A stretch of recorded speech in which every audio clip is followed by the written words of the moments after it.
भाजपच्या प्रदेशाध्यक्ष रवींद्र चव्हाण यांचा रत्नागिरी जिल्ह्यातल्या दौऱ्याकडे सर्वच राजकीय पक्षांवर लागून राहिलं होतं लक्ष। विशेषतः मित्रपक्ष महायुतीला सरकारमधल्या त्या पक्षांचं लक्ष अधिक होतं की नेमकं रवींद्र चव्हाण हे प्रदेशाध्यक्ष या नात्याने रत्नागिरी जिल्ह्याच्या दौऱ्यात येत आहेत, ते नेमके कार्यकर्त्यांना कोणता संदेश देत आहेत यावरती युतीचं भवितव्य अवलंबून होतं।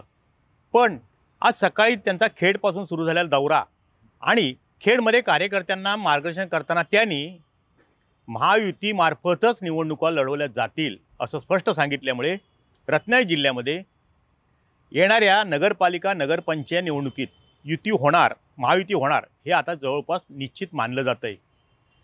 कार्यकर्त्यांना मार्गदर्शन करताना त्यांनी आमच्या पक्षामध्ये एकतर्फी निर्णय घेण्याची प्रक्रिया नाही, जो निर्णय होतो तो सामुदायिकरित्या पक्षातील नेते मंडळीशी चर्चा करूनच होतो।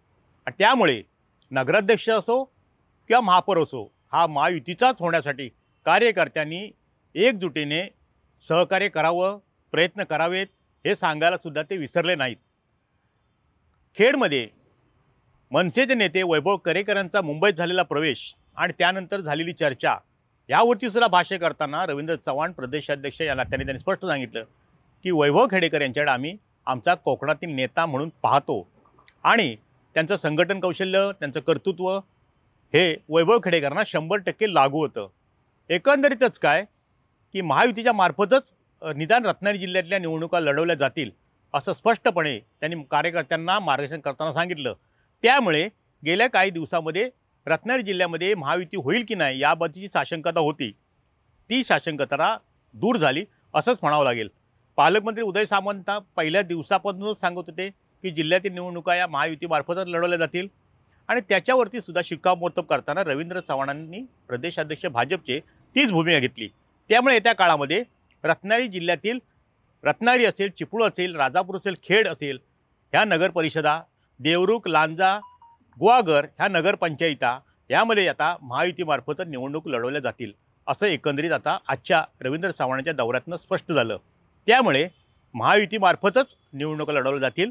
आता जागा वाटपाच्या बाबतीतल्या बैठका होतील आणि भाजप, राष्ट्रवादी काँग्रेस, अजितदादा पवार गट आणि शिवसेना असं एकत्रितपणे येत्या निवडणुकांमध्ये सामोरे जातील। निवडणुकीचा बिगुल वाजलेला आहे। जिल्ह्यामध्ये 2 तारखेला डिसेंबरच्या निवडणुका, 3 तारखेला निकाल आहे, पण त्या आठवडाभरामध्ये मात्र त्या महायुतीच्या बैठका होऊन महायुतीवरती शिक्कामोर्तब होईल असं एकंदरीतच आजच्या रवींद्र चव्हाण भाजपचे प्रदेशाध्यक्ष यांनी घेतलेल्या भूमिकेवरून दिसून येतं आहे। टाइम डिले करता किशोर मोरेसह शुभम पवार, रत्नागिरी। टाइम्स डिजिटलला लाईक करा, शेअर करा, सबस्क्राईब करा आणि बेल आयकॉन दाबायला विसरू नका। Times digital.